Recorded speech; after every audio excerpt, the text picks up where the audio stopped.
Well, General Motors reporting its biggest profit in 6 years. The automaker largely owned by the U.S. government, but that could soon change. The rebounding GM could file to go public any day now. GM CFO Chris Liddell joins me from Detroit. Thanks for being here.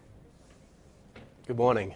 Impressive numbers, $1.3 billion in profit, the best we've seen in 6 years for GM. But the big question everyone wants to know is 2 consecutive quarters of profitability enough for GM to file to go public? Yeah, and I'm sorry, I know there's a lot of interest in the IPO, but from my point of view, we're sticking very much with what we've said before. There's no comment on timing. We'll look at an IPO when the markets are right and when the company's right. So obviously the next question, will we see it this week or next, you can't answer. But talking about when the company's ready and when the markets are ready, GM's numbers are impressive. The markets are all over the place. So should we expect to wait a bit before we do see an IPO? Yeah, and again, no comment on that. Perhaps if I can just comment on the results, which is something that we do have a control over. As you said, it was a good quarter, and it was particularly pleasing from my point of view because it was the second consecutive quarter. Right. Now, 2 quarters is not a trend yet, but it's the beginning of a trend, and it's really pleasing, obviously, given where the company was a year ago. Exactly. I mean, the way that CEO Ed Whitaker put it, the company was laying on its back a year ago. Certainly not the case now. How did the numbers in the second quarter hold up to the company's internal target? They were ahead of our expectations going into the quarter. So we're continuing to deliver right at the top end of what we're looking at. Certainly here in North America, it was a very good result. In our international operations, in particular in China, was a good result. And Europe, despite the fact it lost money, was much better than where it was in the first quarter. So we're seeing that slow, gradual improvement in all the geographies. Speaking of Europe, it's been a struggle in Europe. Would you say it's too soon, Chris, to say that all the losses are behind GM? You have a shrinking industry as a whole, and you also have continuing losses in Europe. Yes, it's definitely too early to declare victory there. We're still losing money, and until we're profitable there, certainly I and the people who are running that division won't be happy.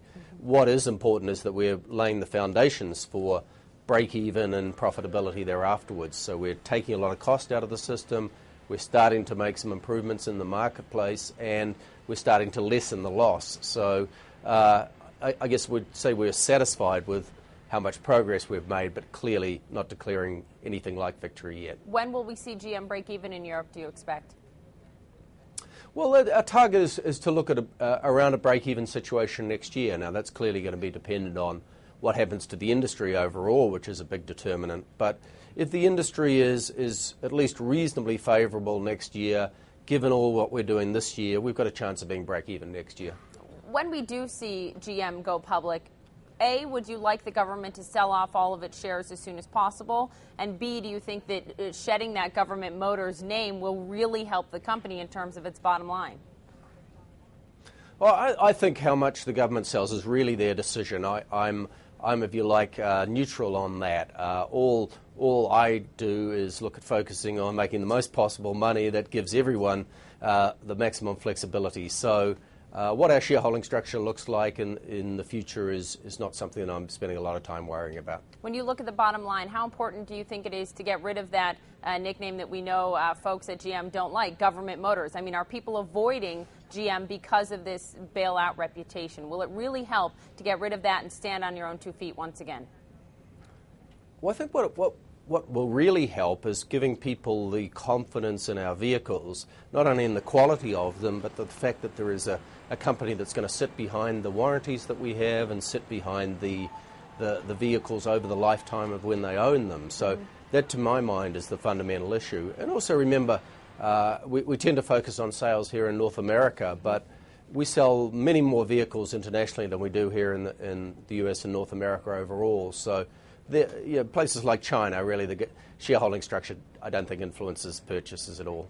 China's been a big driver for GM, a lot of success there. Looking overall at consumer demand here in the U.S., in Europe, in Asia, et cetera, is it really coming back? Because what's interesting looking at your numbers is that you're able to demand a higher price for your vehicles now by a pretty large margin than you were even a year ago. Yeah, and that's the industry slightly better, but clearly we have made some very strong product improvements. So one of the things the company did do, even through the bankruptcy process, is continue to invest in our vehicle development. Mm-hmm. So the quality of a vehicle relative to the one that it's replacing is a lot higher, and that's allowing us to get a price premium, and that's fundamental to our profitability and our recovery. What can we expect, Chris, looking at the third quarter and looking at the full year from General Motors? What are you forecasting? I'll talk about it on our earnings call, but I think the second half is going to moderate from the first half. We had some favourable impacts which helped us, but I'm now looking at a solid, profitable year for the company, which relative to where we were 6-9 months ago, I think is going to be a very good result. All right, we'll be awaiting those numbers. Thanks a lot, Chris, for joining us. Appreciate it.